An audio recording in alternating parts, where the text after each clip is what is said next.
Et bonjour tout le monde et bienvenue dans ce nouvel épisode du Fougou, le podcast magique, un peu piquant, comme d'habitude avec moi pour vous divertir aujourd'hui, Olivier. Bonjour Olivier. Bonjour Vincent, bonjour à tous. Alors, question traditionnelle, quel est notre programme pour ce soir, Vincent? Eh ben notre programme pour ce 33e épisode du Fougou, on va avoir un tour dont on ne parlera pas. Alors cette fois-ci, le tour dont on ne parlera pas est un livre. On vous laissera découvrir ça dans quelques secondes. Ensuite, on parlera un petit peu de ce qu'on va appeler la morosité ambiante du marché magique post-Blackpool. En tout cas, au moins le fait que on attend, on est impatient et donc on vous parlera un peu peut-être de quelques petits éléments que vous n'avez pas vus ou en tout cas dont vous n'avez pas encore entendu parler. Ensuite, on va parler de tours, comme on le fait souvent ensemble, Olivier, avec un premier tour, un tour qui s'appelle Catched, qui est un vieux tour, notamment parce que en ce moment, j'ai rien trouvé à me mettre sous la dent.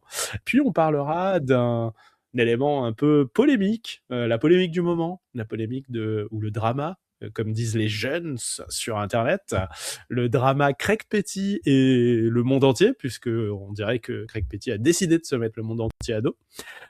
Et enfin, on parlera avec toi, Olivier, d'un tour de Matthew Wright qui s'appelle Artefact, ou The Artefact, peut-être. Je ne sais pas s'il y a le Z devant, on verra. Ouais, je sais plus.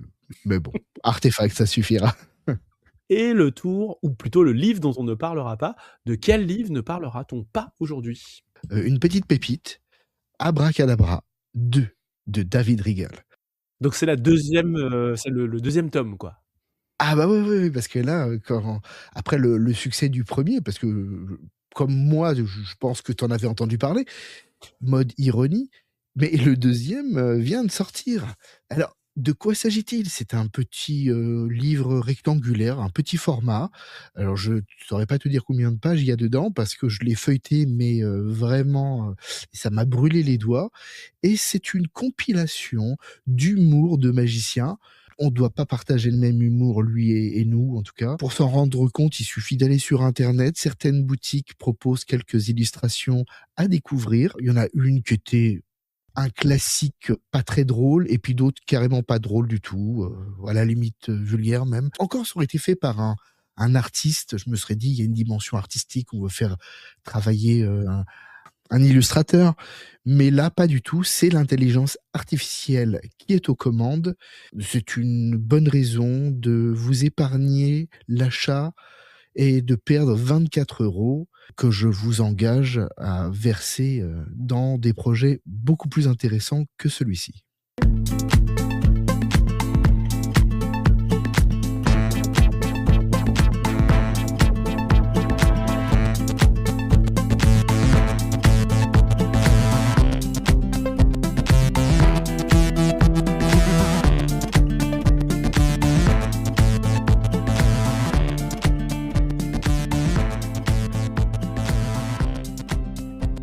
Eh bien, ceci étant dit, peut-être qu'on peut parler un peu d'actualité magique. Je pense qu'on est assez d'accord tous les deux pour se dire que en ce moment, c'est un peu la dèche dans les boutiques, non ? Comme toi, tout le monde me disait on attend les nouveautés. Il n'y a rien qui sort en ce moment parce que tout le monde attend Blackpool et il va y avoir toutes les sorties. Blackpool, ça s'est terminé fin février, non? Début Oui, mars? c'est ça, c'est fin février, début mars. En général, Blackpool, c'est à ce moment-là. Donc ça fait un bon petit mois. On peut dire que Blackpool est terminé. Nous sommes aujourd'hui, le jour de l'enregistrement, le 1er avril. Ce n'est pas une blague. Mais écoute, moi, j'ai rien vu, ou peut-être un ou deux trucs qui m'ont pas impressionné. Les fameux tours sold out de Blackpool qu'on va nous resservir pendant toute l'année. Pour l'instant, j'ai rien vu. Toi, de ton côté, t'as vu quelque chose, là? Moi non plus. Alors honnêtement, les sold out de Blackpool, alors déjà, le problème c'est que c'est sold out en général minute 2 de Blackpool. Donc il y a deux possibilités, hein, quelque chose qui est sold out minute 2 de Blackpool. Soit le mec il avait 2 exemplaires, soit vraiment c'était bon. Mais très souvent il y avait plutôt 2 exemplaires. Et donc c'est vite sold out, parce que quand t'emmènes pas de stock, t'es sold out très très vite. Donc j'ai envie de dire que même la moindre bouse, elle va être achetée 2 fois et donc tu vas être sold out. Donc j'ai un peu envie de dire que le sold out Blackpool, ça devient vraiment c'est le new sans aimant et sans fil élastique, tu vois. C'est un argument d'autorité qui ne veut plus rien dire, j'ai l'impression. J'ai vu quand même quelques produits intéressants et notamment ce stylo qui te permet d'écrire sur des cartes de visite et ça transmet l'information sur ton téléphone, sur, ta montre. Donc, il y a quelques éléments comme ça qui sont arrivés, beaucoup d'électronique, mais sinon en tour de petits paquets ou du petit matériel, j'ai pas vu grand-chose. Alors, j'ai pas vu grand-chose, j'ai quand même un scoop pour vous, pour les gens Ah, qui sont pas allés à Blackpool, pour ceux qui ont eu la chance, mais qui seraient passés à côté de ce petit bijou. Je n'ai pas le nom. Je n'ai pas le nom parce qu'il existait une bande-annonce qui a été retirée, parce que bientôt, il y a des exemplaires qui vont arriver chez Murphy's et Murphy's va inonder l'Europe avec ce tour magnifique. Et c'est d'ailleurs un tour de Matthew Wright, dont on parlera à la fin. Et ce tour, dont j'ai oublié le nom, je suis désolé parce que il doit être assez évocateur, mais je crois qu'ils avaient mis des initiales. Ce tour, je vais te le décrire, c'est un jeu de tarot.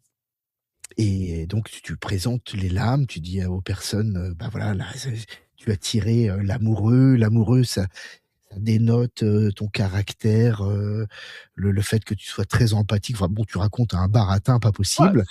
c'est une ambiance de tarot, quoi. C'est intimiste, c'est mystérieux, c'est du tarot, quoi. Et tout à fait. Et d'ailleurs, à ce titre, c'est fait pour me plaire.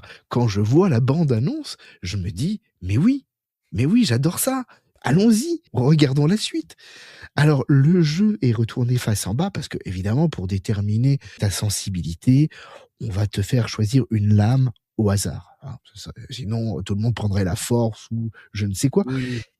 Et là, tu tires une lame et on tourne cette lame et que voit-on? Parce que c'est ce qui est censé démontrer ton intérêt dans la vie. Eh bien, il s'agit d'un phallus géant entouré d'un homme et d'une femme. Mais quelle idée géniale! Parce que là, je me suis retrouvé à la grande époque de ESPNES dont on a parlé il y a quelque Et bah temps. oui. Et tout ça s'est vendu, en tout cas, c'était vendu à Blackpool pour 40 livres. Autant te dire que moi, j'ai eu l'opportunité d'en acheter. Alors, pas à Blackpool, parce que j'y étais pas, mais il y avait des exemplaires à vendre ici. Et pourtant, j'aime bien les jeux de tarot. D'ailleurs, j'en ai quelques-uns dont on vous parlera bientôt. Mais là, j'ai passé mon tour. La seule bonne nouvelle, c'est que dans ce coffret, il y a 22 lames de la mort. Vous pourrez jeter ces phallus géants pour les remplacer avantageusement, à mon avis, par des lames représentant la mort. Et il y a tout un tas de cartes gaffes, des doubles dos, des doubles faces. Donc, il y a de quoi un peu s'amuser si on retire cette présentation qui colle pas du tout avec l'univers du tarot. Oui, oui, cette présentation de mauvais goût, absolument pas alignée avec le tarot. On est d'accord. Je voulais vous en parler parce que ceux qui sont allés à Blackpool l'ont peut-être vu. Il n'y a eu aucune bande-annonce. Enfin, j'ai vu la bande-annonce, mais elle a été retirée en attendant que ça soit officiellement distribué par Murphy's. Donc, c'est un petit... comment on appelle ça? Ah, c'est un petit scoop. Enfin, Ah, on est sur petit scoop, voilà, le petit scoop du là, fou. on est sur- Là, moi, j'ai hâte que j'ai hâte qu'on voit la bande-annonce, qu'on puisse dire on en avait déjà parlé dans le Fougou. Enfin, vraiment, Vu, tu sais, comme les anciennes publicités vues à la télé. vu dans le Fougou. Attention, avant d'être vu en direct, on avait vu dans le Fougou. Et ben voilà, ça sera peut-être notre premier scoop, c'est peut-être le scoop qui lancera notre carrière. Bon, ça fera chier que notre carrière soit lancée par un pénis, mais quand même. Il y en a eu d'autres hein, dans le showbiz.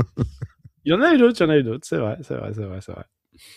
En tout cas, on a parlé de ces nouveautés qui se font tant attendre, et c'est vrai qu'en ce moment, c'est pas la folie des nouveautés. Et c'est une des raisons d'ailleurs qui m'a amené à sélectionner le tour dont je vais parler ce soir, qui est Catched.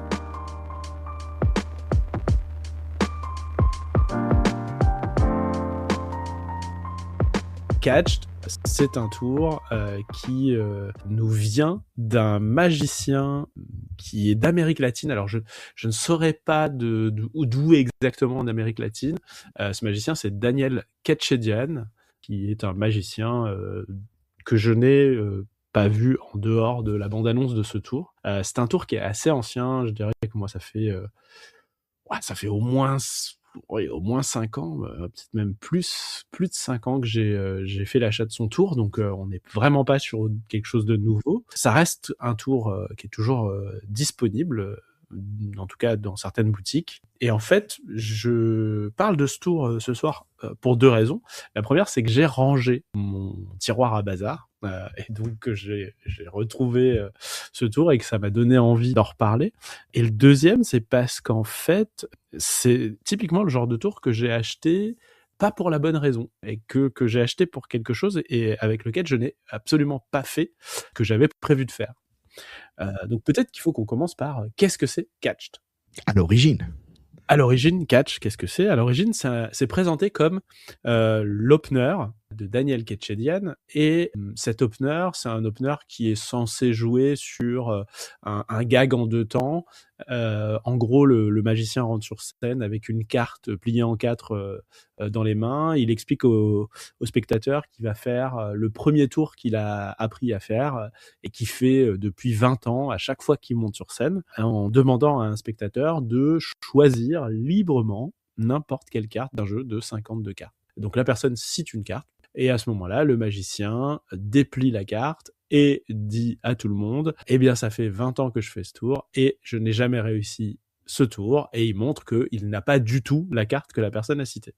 Donc là, forcément, premier moment, on va dire, comique, si tant est que la personne l'ait bien joué, il replie la carte et il dit « Mais j'ai la preuve que je le fais depuis 20 ans et que je n'y arrive jamais ». Et il se dirige dans un coin de la scène, là où il a une mallette ou un carton, enfin peu importe, chacun choisira comment est-ce qu'il veut faire sa mise en scène, plonge la main dans le carton, sort un énorme sac en plastique rempli de cartes pliées en 4, de cartes de différentes couleurs, rouge, bleu, enfin après chacun choisit ce qu'il veut mettre dedans, jette la carte qu'il vient de replier, et dit bah voilà la preuve. Et donc il montre et il fait par contre, s'il y a une chose que j'ai jamais réussi à faire, c'est à prédire la carte que les gens allaient choisir, mais s'il y a une chose que je réussis à chaque fois, c'est d'arriver à récupérer cette carte. Et à ce moment-là, il prend le sac en plastique plein de cartes pliées en 4, il le retourne donc pour faire une pluie de cartes, et il plonge sa main à l'intérieur de cette pluie de cartes, en ressort une seule carte, et il déplie cette carte, et c'est la carte citée par le spectateur. Donc, deuxième effet qui se coule, il a réussi à choper la carte dans une pluie de cartes. Donc, d'où le nom, moi. D'où le nom Catch. D'où le nom Catch, exactement. Sauf que dans les faits, n'étant pas spécialement magicien, cet opener ne paraissait pas me correspondre. En tout cas, je me sentais pas, ou je me voyais pas faire ça sur scène. Pourquoi l'aurais-je acheté? Donc, en vérité, ce tour est fourni avec 3 routines différentes. Il y a cette première routine qui est la routine principale, qui a été la routine du trailer. Il y a une deuxième routine qui est basée sur le gag du 52 on 1, donc de cette carte sur laquelle on a toutes les cartes d'un jeu de cartes. Et en fait, après, on est capable de produire la carte de la personne. Troisième routine qui m'intéressait, c'était une routine de prédiction de pays, parce que je voulais un truc qui change, parce que toujours les cartes à jouer, les cartes ESP, les machins, donc routine d'un pays. Et en fait, il était possible, à partir de cet élément-là, de demander à une personne de choisir un continent. Une fois qu'elle avait choisi un continent, une autre personne choisisse un pays dans ce continent, et que je puisse montrer que j'avais prédit ce pays avec un billet qui était placé dans un gobelet sur scène, ou dans une enveloppe, ou enfin peu importe, on avait plein de façons de le faire. Après, eux donnaient la méthode avec le gobelet. J'ai acheté ce tour pour faire cet effet que je n'ai jamais fait avec ce tour. Puisque dans la réalité, la façon pour arriver à cet effet, de faire choisir un continent, puis faire choisir un pays dans le continent, me posait trop de contraintes, sans trop révéler de choses. La production du pays pour permettre de produire ma révélation était trop contraignante et trop compliquée, qui fait que j'ai très vite abandonné. Mais pour autant, il me restait quand même les 2 premières routines qui, a priori, ne collaient pas avec mon style, donc j'aurais pu m'en séparer. Et il se trouve que ce qui a fait que je me suis servi réellement de ce tour, c'est que j'ai réussi à twister la première routine, donc la routine de catch où il attrape la carte dans la pluie de cartes, simplement en twistant le thème finalement, le texte pourrait-on dire, de la routine, et en travaillant toujours sur ce double effet de je rate, et en fait ma deuxième partie c'est le spectateur qui réussit. Et en fait, comment est-ce que je fais ça? Je transforme le choix du spectateur de départ, non pas en un choix, mais en une prédiction. Et en gros, je dis à la personne, choisissez une carte, donc même façon, elle choisit la carte qu'elle veut, je révèle que je n'ai pas la carte qu'elle a choisie, donc je n'ai pas réussi à la prédire, et je lui fais, et ça arrive à chaque fois, et donc là je lui montre que ça arrive à chaque fois avec ce sac de cartes qui sont toutes des échecs précédents, et je lui dis par contre, ce qui se passe, c'est que souvent mes spectateurs ils sont meilleurs que moi, et ils font des prédictions sans même s'en rendre compte, et là je renverse effectivement les cartes, et je vais choper une carte, et c'est sa carte que je chope, et donc je montre que c'est lui qui a prédit que j'allais choper cette carte-là dans cette pluie de cartes. Ouais, d'accord.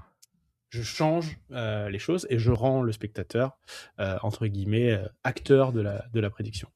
Ah oui, comme quoi, un tour qui ne vous correspondrait pas forcément, en y réfléchissant, on peut se l'adapter. On peut toujours l'adapter à ses besoins, à ses envies. On peut effectivement, en tout cas, il faut réfléchir pour comment est-ce qu'on peut le rentrer dans son truc. Il y a des gens qui ont pas de problème à faire de la magie et du mentalisme. Donc cet opener, il pourrait très bien marcher, hein, même pour un mentaliste qui fait peut-être quelques tours de cartes, ça pourrait marcher. Moi, c'est vrai que c'était pas ce que je voulais. C'est rare que je fasse de la magie réellement. Quand je fais un peu de spectacle en salon, je fais pas de scène, mais je fais un peu de salon. J'ai dû retravailler ce tour parce que sinon il serait parti à la poubelle. Enfin, ou en tout cas, il aurait été remis en vente aussi rapidement qu'il avait été acheté. Quand tu m'as expliqué un peu le déroulement, je t'ai écouté et puis il m'est venu une idée. Alors une idée, parce que tu as forcément une prédiction dans la main que tu vas montrer, tu vas dire: «Bah, je me suis trompé». Mais imaginons, parce que c'est possible, que la personne te dise: «Bah, c'est le roi de cœur» et toi tu justement, tu avais le roi de cœur. Est-ce que d'ailleurs, ça serait pas, une idée de prendre une carte qui pourrait être demandée régulièrement pour peut-être, montrer un miracle sur scène? Ça pourrait. Pendant un temps, je me suis dit ça. Ça pourrait, mais en prenant une carte fréquemment citée, tu te mets dans la situation de laisser le spectateur imaginer que c'est seulement dû à ça. Prenons une carte pas fréquemment demandée, un 2 de trèfle. Et dans les faits, le fait de prendre une carte qui est peu fréquemment demandée, alors tu vas me dire, est-ce que les spectateurs ont une idée des cartes fréquemment demandées ou pas? Je pense qu'il y en a qui sont clairement pas identifiées comme des cartes fréquemment demandées, le 2 de trèfle, le 4 de pique, enfin tu vois, c'est des cartes qui, à mon avis, sont pas souvent citées. Le fait de prendre ça, déjà ça éloigne cet élément-là, et du coup ça permet au moment où quelqu'un te dit vraiment le 2 de trèfle, d'avoir un hit énorme, parce que c'est une carte que personne n'a l'habitude de voir, et c'est du premier coup. Et du coup, tu t'arrêtes là, en fait. T'as même pas besoin d'aller au-delà dans ta routine. C'est un opener ultra rapide et ultra puissant, une chance sur 52. Ça a marché du premier coup, fin de l'histoire. Là, déjà, t'es sur des rails pour le reste de ton spectacle. Après, sinon, t'enchaînes par Et si ça marche la pas, t'as ton pluie de gag, cartes. voilà, et la pluie de cartes, et ça marche. Et personne savait que t'avais une pluie de cartes prévue. Et justement, après, la deuxième chose qui m'est venue à l'esprit, dans ton sachet de cartes, on te conseille de préparer combien de cartes? Il en faudrait au minimum 52, non? Bah, c'est ça, il faudrait que t'en aies au moins une cinquantaine dedans. Ouais, bon, au moins une cinquantaine dedans. Parce que sinon, ça serait pas très crédible par rapport au nombre d'années et par rapport au fait que tu prends justement la carte. Si tu prends la bonne carte sur 20, ça serait bon. Ce serait bizarre. Ce serait bizarre. Mais oui, il en faut au moins une cinquantaine. Après, personne va aller compter le nombre de cartes. S'il y en a beaucoup, si ça paraît beaucoup, t'estimes qu'elles étaient toutes dedans, tu vois. Faut que ça paraisse beaucoup pour que les gens se doutent pas que il y a eu de la triche. Et en plus, le fait d'en avoir beaucoup, ça fait une grosse couverture. Justement, alors, en parlant de grosses couvertures, parce que je sais comment ça fonctionne, c'est pas quelque chose que tu vas faire en close-up? Non. Alors déjà, c'est pas faisable en close-up de par la manipulation que tu as à faire Encore que cette production, elle pourrait se faire en close-up. Mais pour des pièces-au-man, par exemple, c'est une production qui est relativement simple à faire. Le vrai problème, c'est le gimmick. Le gimmick en close-up, il est très, très, très dur à utiliser. Enfin, il est impossible à utiliser. Il te faut un peu d'espace, il te faut être au moins en condition de salon. Et en condition de scène, forcément, ça marche très, très bien.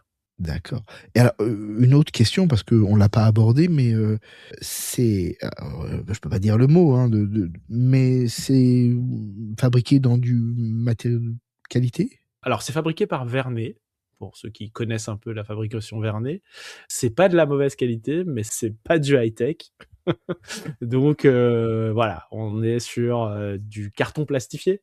D'accord. Non, pourquoi? Parce que alors c'est drôle parce que tu m'as dit Vernet et c'est justement la marque que j'avais en tête. On en a pas non plus parlé, mais tu m'as dit c'est sud-américain. Je me dis: «Bon, ça se trouve c'est Vernet». Ben voilà, c'était Oui, ça. mais oui, c'est ça, J'ai c'est la Vernet. tu m'as grillé la prochaine question, mais Mais non, mais voilà, c'est Vernet, c'est de bonne qualité, c'est une qualité qui est bonne, qui est pas exceptionnelle, qui est bonne. C'est intelligemment pensé. C'est intelligemment pensé parce que, et c'est là où on peut rentrer dans les avantages des inconvénients. L'inconvénient, c'est effectivement qu'il faut être en salon ou en scène.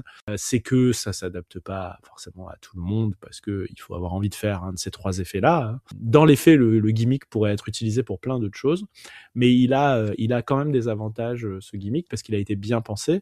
Le premier, c'est que il est utilisable au dos d'une prédiction. En fait, quand on prédit avec la carte 52 to 1, en fait, on a le gimmick qui est accroché au dos avec du velcro.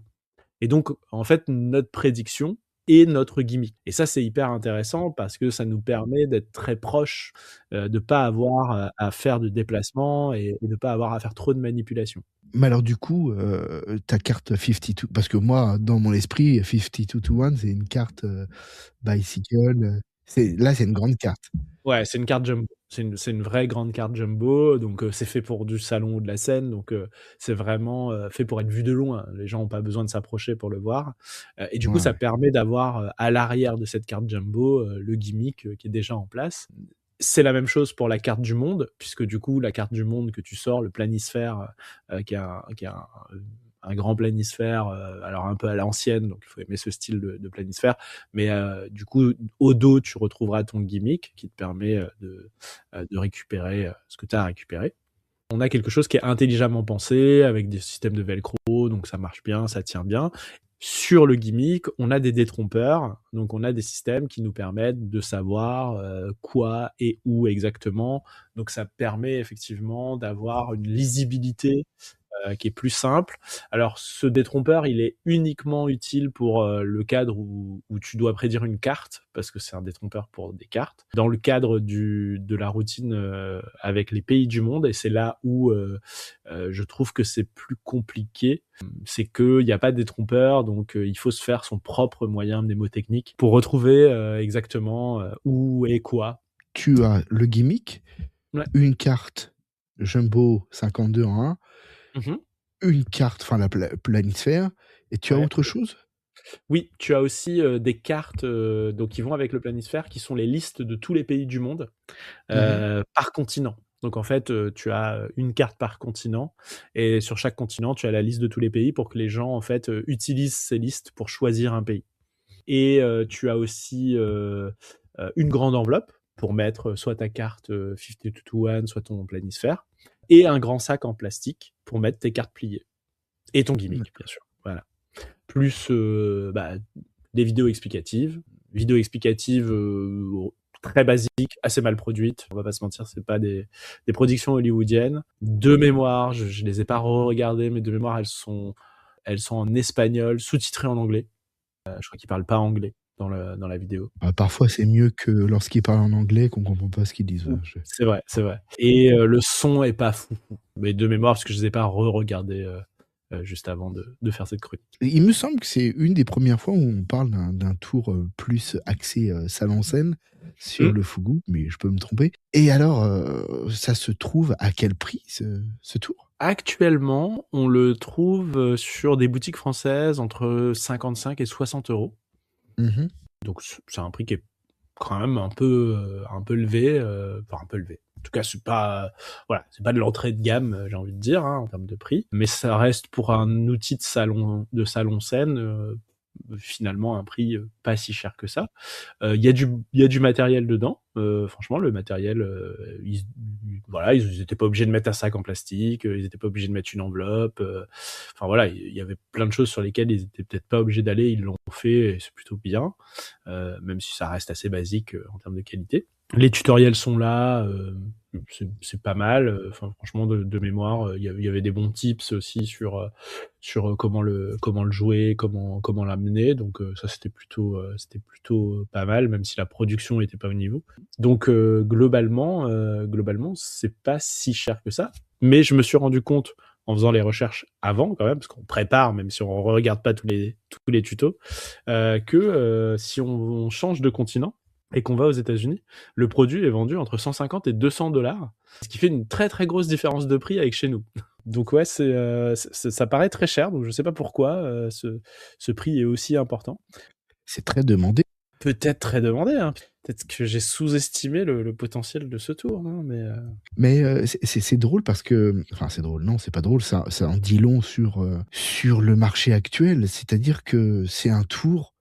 Bah moi, alors bon, on passe à côté de plein de tours, hein, ça arrive, mais j'ai l'impression que c'est des tours qu'on a complètement oubliés. Tu vois, je me souviens d'une époque où j'étais plus jeune et il y avait des tours, mais tu les trouvais systématiquement dans un peu toutes les boutiques. Et puis, alors c'était certes pas des nouveautés, mais on te les remémorait. Et maintenant, bah, c'est plutôt alors oui, du consommable. C'est pas du consommable en réalité, parce que le consommable sont les cartes, les cordes, les choses comme ça, mais c'est devenu la magie un peu du consommable. On achète, on oublie, on passe à autre chose. ouais. Ouais, je suis d'accord. Faut toujours ramener une nouveauté, ramener un nouveau truc. C'est un peu dommage. Alors, je pense qu'il reste quand même des classiques, hein. Il y a quand même quelques classiques, mais les tours s'oublient vite. Mmh. Je pense qu'on a tous dans nos placards des tours qu'on a sortis 4 fois, ou voire même pas 4 fois, même une fois, et qu'on n'a plus jamais ressorti. Et comme ça, je pense qu'il y en a quelques-uns quand même. Je vois, j'ai toute une boîte de jeux qui ont été des jeux avec lesquels tu peux faire qu'un seul effet, et où tu te rends compte que vraiment tu l'as sorti une fois et puis après c'est mort, quoi. Même des tours qui ont eu plus de retentissement, je me demande si plusieurs mois après, on les utilise vraiment. Et je pensais justement au tour de Craig Petty, dont j'ai oublié le nom, qui avait fait toute cette polémique. Tu sais, le Super Hakan, où il y avait rien à faire, sans carte commune, tout ça. Atomic Deck. Atomic Deck, ouais. Voilà, Atomic Deck. Je crois que celui-ci va rester pendant longtemps dans la mémoire collective, même si on a mangé le nom là ce soir. Mais je me demande s'il y a encore des gens qui le présentent, honnêtement. Ouais, j'ai aucune idée de. Ouais, mais il y en a plein, parce que en fait il a eu. On va parler de Craig Petty puisque c'est le sujet qui vient juste après, naturellement. Mais il y a eu une série de tours, de tours avec des jeux. Donc Savant Deck. Il y a eu le Savant Deck, il y a eu l'Atomic Deck, mais juste avant, il y avait eu celui avec les cartes blanches, où il y avait une seule carte imprimée, qui était le Quantum Deck. Quantum Deck, le Infinity Deck. Enfin, il en a sorti un paquet les uns à la suite des autres là récemment. Ah bah, écoute, avec tous les paquets qu'il a vendus, tous les tours qu'il a vendus, il devrait être riche. Je sais pas s'il est riche, mais je pense qu'il gagne plutôt bien sa vie, hein.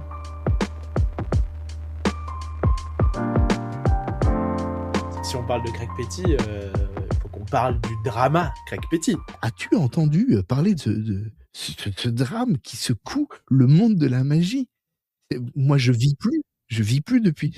Moi, je t'avoue que ça m'empêche pas de dormir, parce que en même temps, je m'en fous. Mais globalement, je comprends bien que le monde de la magie ne puisse plus dormir.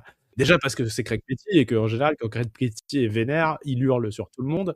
Donc en général, ça empêche tout le monde de dormir. Donc, est-ce qu'on peut avoir un petit récap de pourquoi Craig Petty est-il vénère?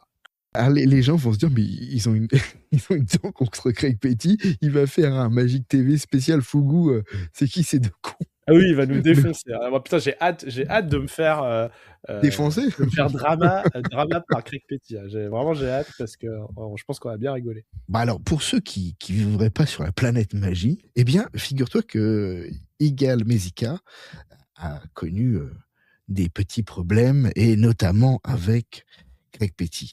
Alors, en fait, je voulais parler de ça parce que c'est pas le fond qui m'intéresse, c'est plutôt la forme. C'est-à-dire que Igal Mesika, il a dénoncé les pratiques commerciales de Penguin dans plusieurs vidéos. Il a dit qu'il allait les poursuivre en justice, notamment pour l'usage des loops. Alors, qui dit vrai? Est-ce qu'il a vraiment les droits? Est-ce qu'il peut empêcher des gens de créer des loops? C'est un débat. Je me suis pas intéressé. C'est pas que ça m'intéresse pas, mais je suis pas allé dans le fond du problème. Et c'est pas ce qui nous intéresse ce soir. Mais en fait, ce qui s'est passé, c'est que Craig Petty est arrivé et il a fait sa vidéo de 3 heures où il a mené, telle la Élise Lucet de Magic TV, sa contre-enquête. Et là, il a remis les pendules à l'heure. Il a remis le clocher au centre du village. Non, mais faut pas déconner avec Craig Petty. Je suis désolé, mais j'entends des gens dire ah, il a fait un travail d'investigation. Non, c'est pas de l'investigation. L'investigation, c'est quand tu donnes la parole à des contradicteurs, des gens qui étaient là pour critiquer Igal Mesika, comme quoi c'était un bully, je sais pas la traduction en français, un emmerdeur, quoi, en gros. Hein. Mais Ouais, il c'est doit y ça. avoir un mot un peu plus poli que emmerdeur, mais c'est quelqu'un qui embête tout le monde, en tout cas. Et sans jamais lui donner la parole. Ça aurait été un vrai travail d'enquête. On sait très bien que Craig Petty, il est pas dans la finesse. On l'a déjà vu, parce que c'est pas la première fois. Souviens-toi, avec David Ladon, pourtant qui est quelqu'un de très gentil. Alors pour ceux qui connaissent pas, c'est celui qui fait les critiques sur Unbiased Magic Review. Pourquoi? Parce qu'il avait eu l'outrecuidance, mais quand même, c'est inacceptable de critiquer, d'émettre des doutes sur justement le fameux Atomic Deck. Ah oui, Bien mal lui en a pris parce qu'il s'est pris une volée de bois vert à la sauce Craig Petty, qui mâchait pas ses mots. Mais le problème, c'est qu'il a eu la même chose à l'époque avec. Alors c'est drôle parce que ça fait un parallèle avec Scott. Scott, c'est celui qui fait des reviews dans Everything Magic Pro lorsqu'il a critiqué le Dex de Lloyd Barnes, et il me semble que Craig Petty était aussi de la partie. Alors Lloyd Barnes, bon bah lui, il est monté au créneau, mais comme ça suffisait pas, il a envoyé Craig Petty faire son petit scandale aussi. Et c'est là que Craig Petty, il est plus crédible si tu veux, parce qu'il est coutumier du fait. C'est pas la première fois. Donc quand il le fait avec Igal Mesika, tu te dis encore. Quand c'est la première fois, t'as un doute. Quand c'est la troisième fois, t'as du mal à croire que Craig Petty détienne la vérité et que tout le monde est méchant sauf lui. Faut rebondir sur cette histoire. Tout le monde sait, enfin en tout cas il aura échappé à personne, que Craig Petty est quand même assez proche de Penguin Magic, puisqu'il va faire des tournages là-bas, qui fait la promotion de leurs produits, qui dit du bien des produits de Penguin Magic dans son émission. Donc, il aura échappé à personne qui sont de connivence. Pareil, lorsqu'il s'affiche sur sa chaîne avec un gros t-shirt Penguin Magic, je sais plus ce qu'il avait marqué, mais enfin, ça laisse pas de place au doute.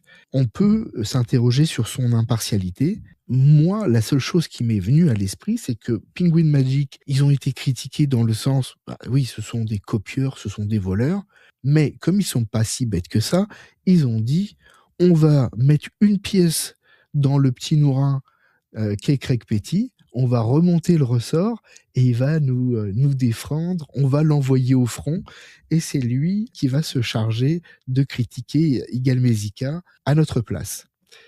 Parce que eux sont restés bien silencieux. C'est pas très sympa d'ailleurs d'envoyer ses copains au casse-pipe. Ce qui devait arriver arriva. Igal Mesika porte plainte contre. Alors, il y a 124 pages en anglais et j'ai pas envie de les lire. Là, c'est pareil. On peut pas reprocher à Craig Petty de voler les idées de Igal Mesika parce que c'est pas lui qui les commercialise, mais certainement il aura au moins porté plainte pour diffamation, puisque la liberté d'expression a comme au moins règle celle de respecter et de ne pas diffamer les personnes. Ce qui vient ensuite, c'est pour ça qu'on parlait du problème de l'argent, c'est que Craig Petty vient de nous refaire une vidéo. Il vient de nous refaire une vidéo parce qu'il a reçu la plainte et il commence à comprendre que, bah oui, les actes, ce que tu dis, ça a des conséquences et qu'il va falloir assumer maintenant et que ça coûte cher. Il suffit pas de faire le mariole, après il faut assumer ce qu'on dit.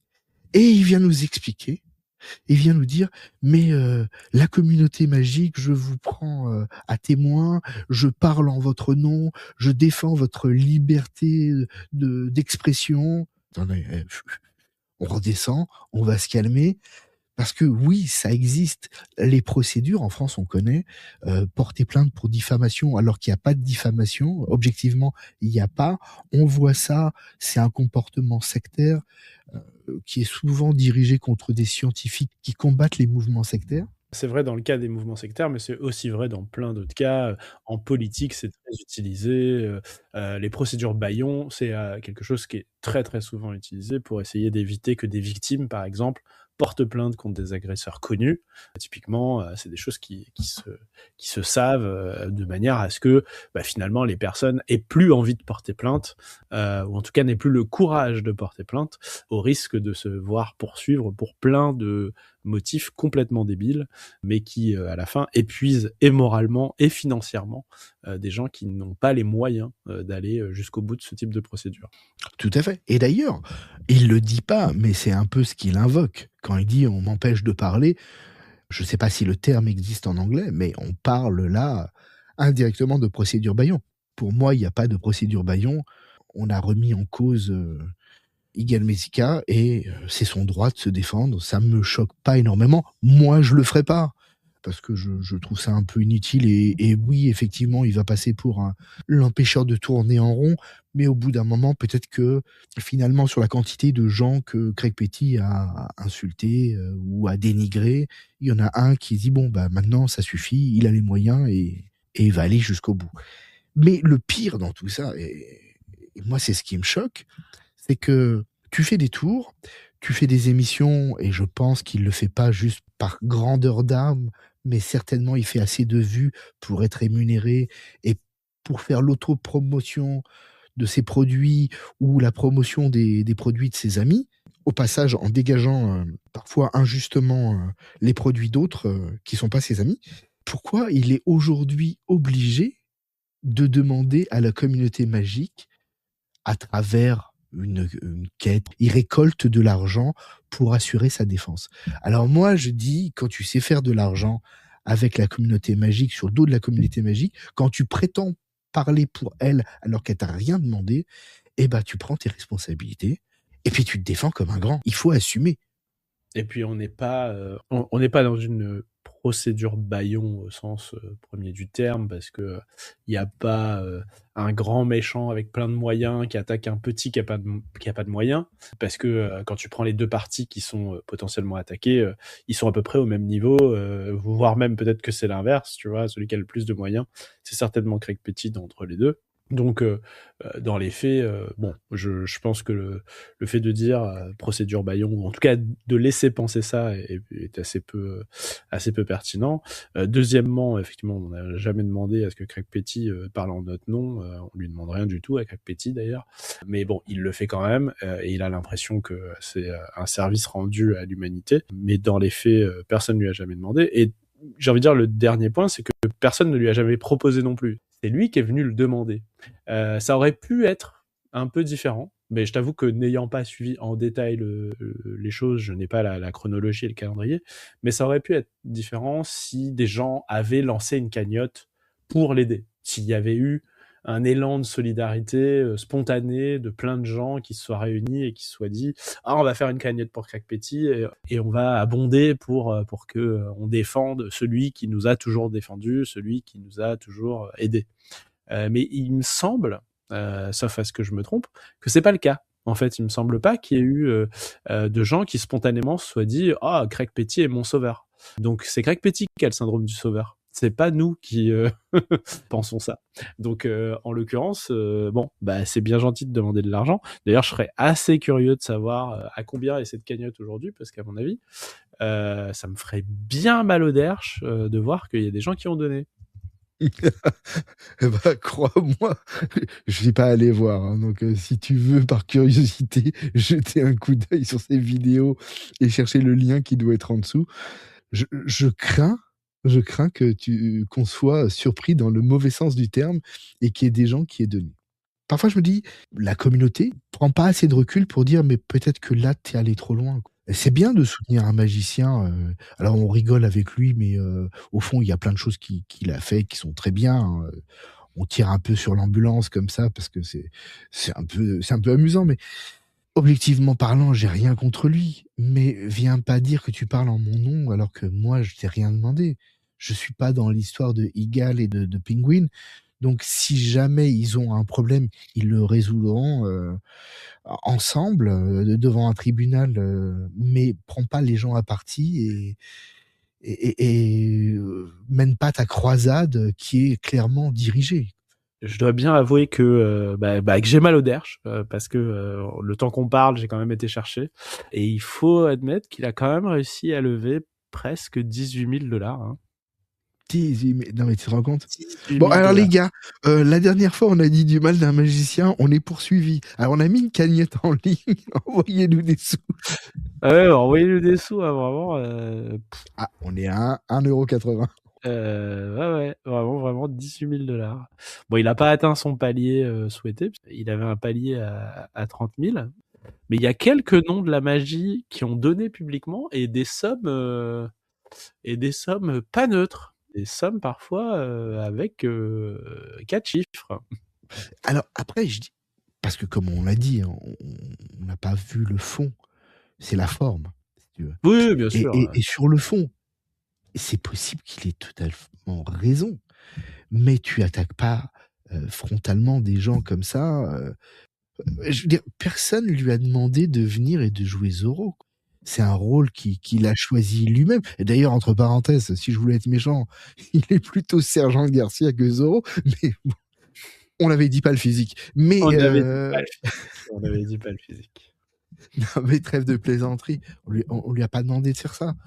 Je trouverais, j'ai vu des influenceurs là, c'est tout autre chose. Ce sont des gens qui sont dans le thème de Lego, alors je regarde ça un petit peu, ce qui sort, parce que je suis quand même assez épaté de l'ampleur qu'ont pris les Lego et j'ai vu qu'ils réunissaient des boîtes, alors des gens leur envoyaient et tout ça était vendu au profit d'une association pour lutter contre la mucoviscidose et tu vois, je trouve ça un engagement tellement plus fort que de venir, cracher sur, Igal Mesika et de que ça se termine en procès et de récolter de l'argent pour, un avocat.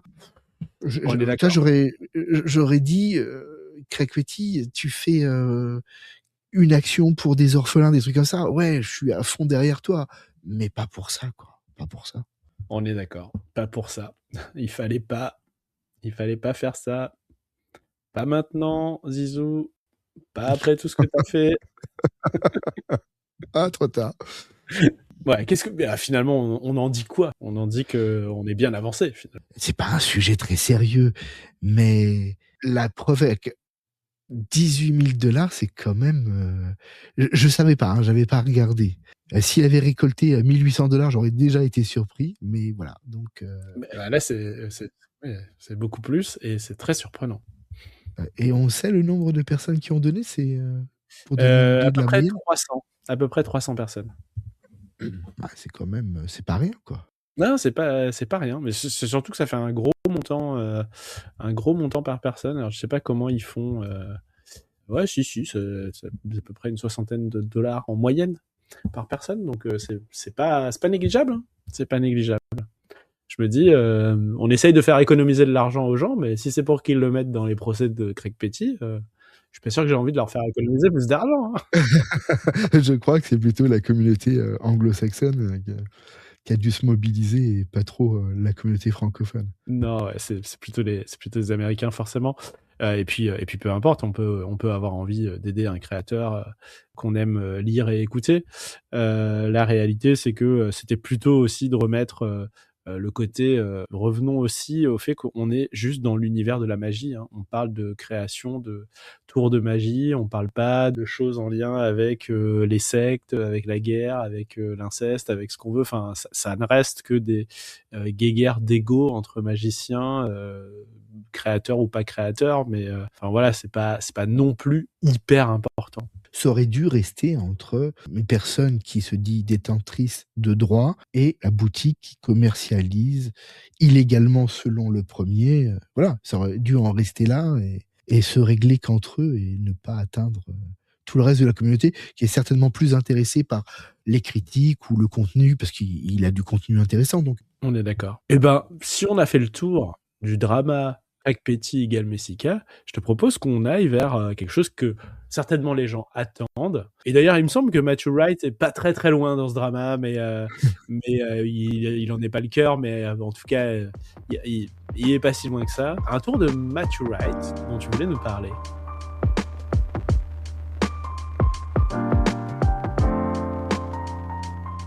Cette fois, on n'est pas dans l'univers du zizi, cher à Pierre Perret, on est sur Artefact. Et peut-être qu'il faut déjà commencer par le départ et vous présenter le tour. Vous avez une boîte en bois décorée de 4 cercles. Alors, je ne sais pas si c'est du vrai bois parce que c'est très fin.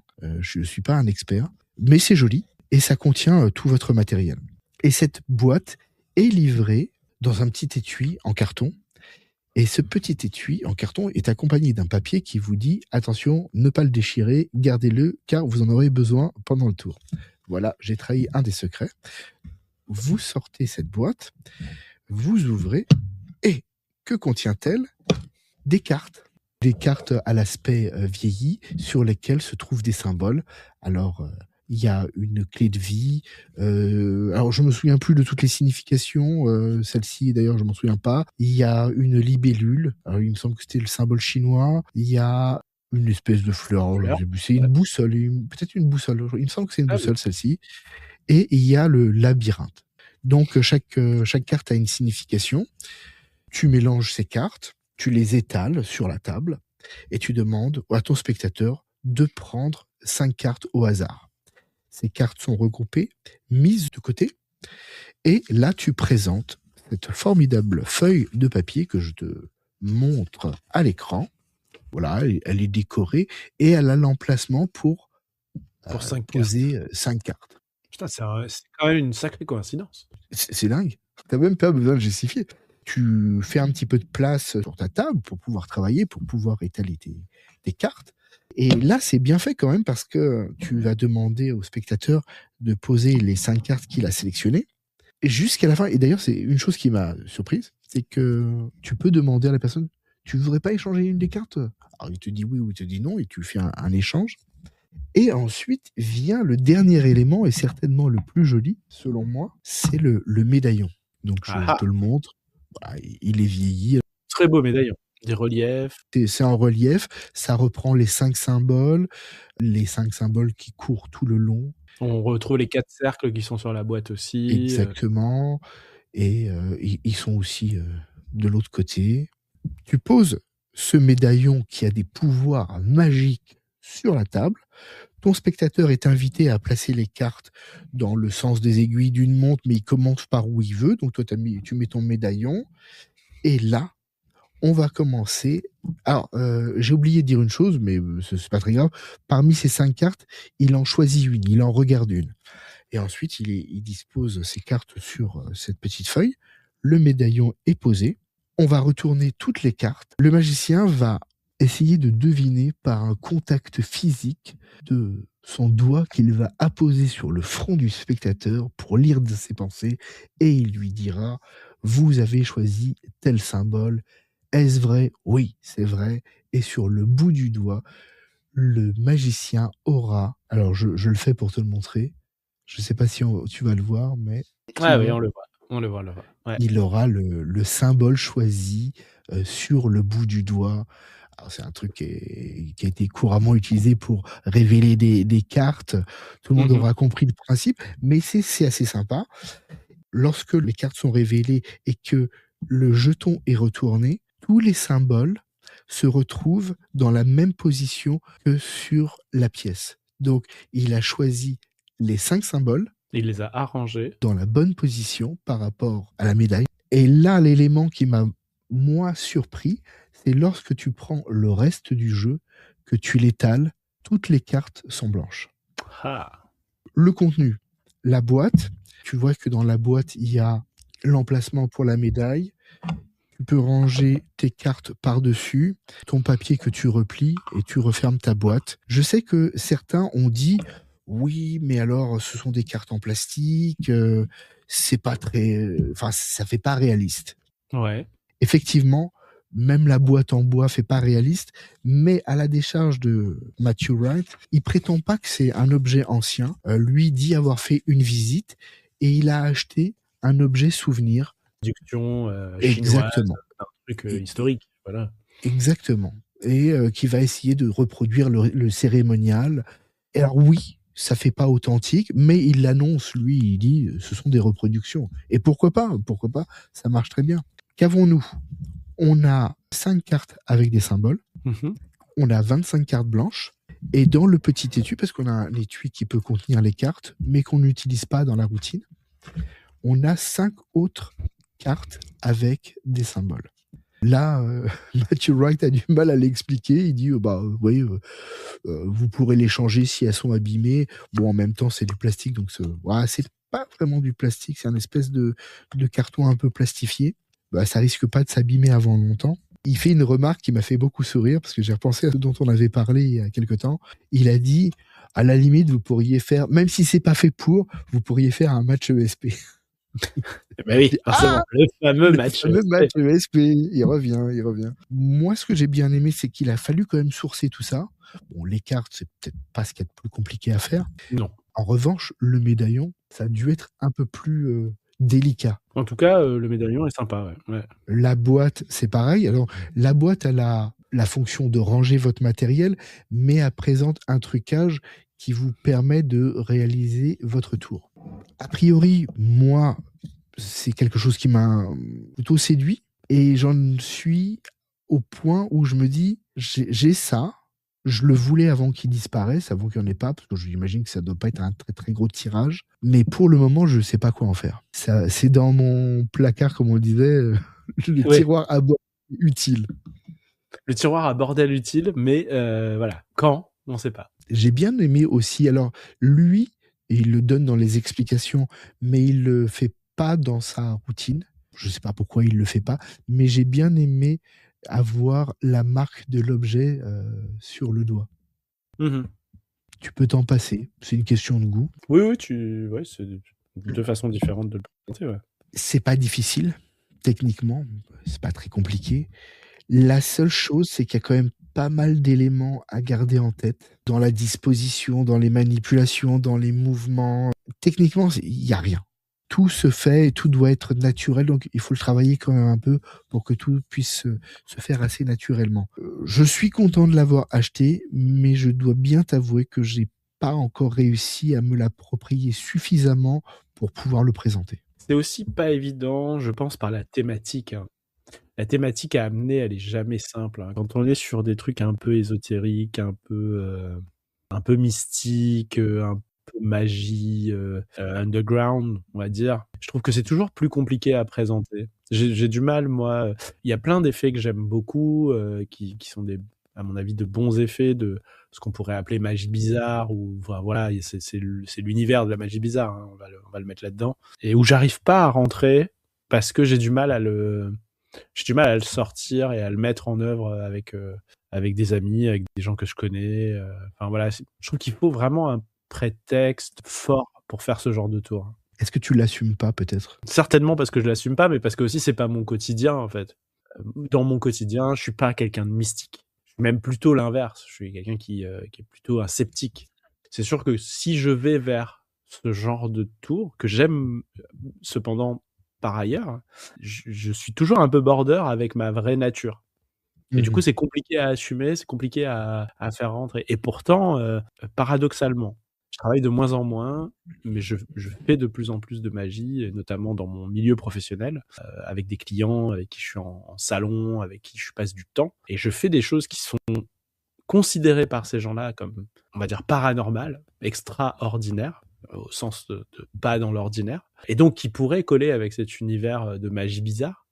Mais j'arrive pas à me résoudre à passer le cap du mec qui a des pouvoirs magiques. Je pense que c'est plus facile à aborder dans le sens où il parle de reproduction, donc tu es pas le vieux sorcier qui va démontrer tes pouvoirs. Je pense que c'est facile à intégrer. Moi, ce qui me gêne plus, c'est les manipulations.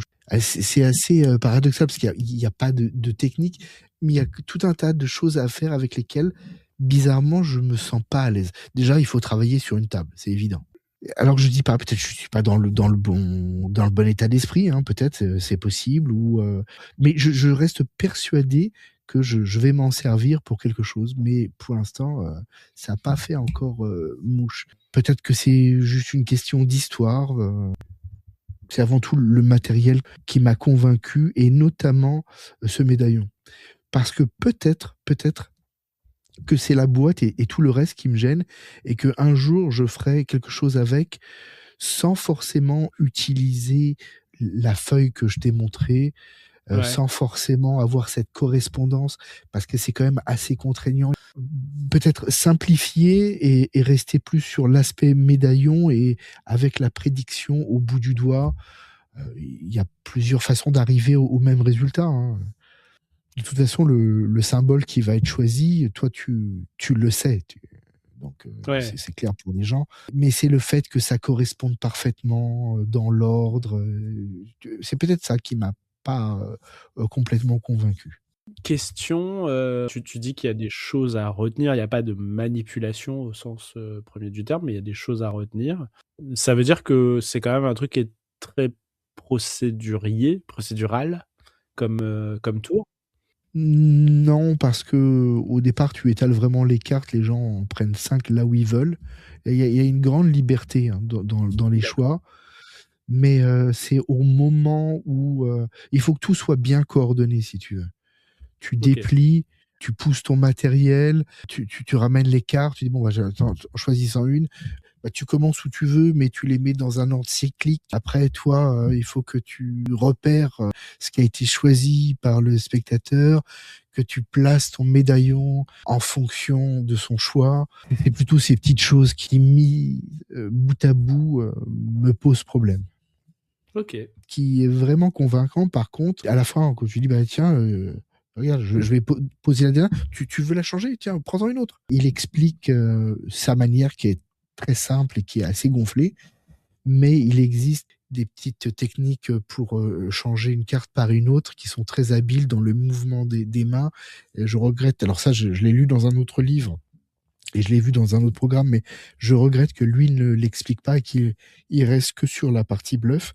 Même moi, hein, pourtant j'ai l'habitude, mais je me suis laissé surprendre. Je dis, attends, il permet d'échanger. Après, évidemment, ça a été d'autant plus fort parce que le choix me paraissait vraiment libre à ce moment-là, donc j'étais assez confortable.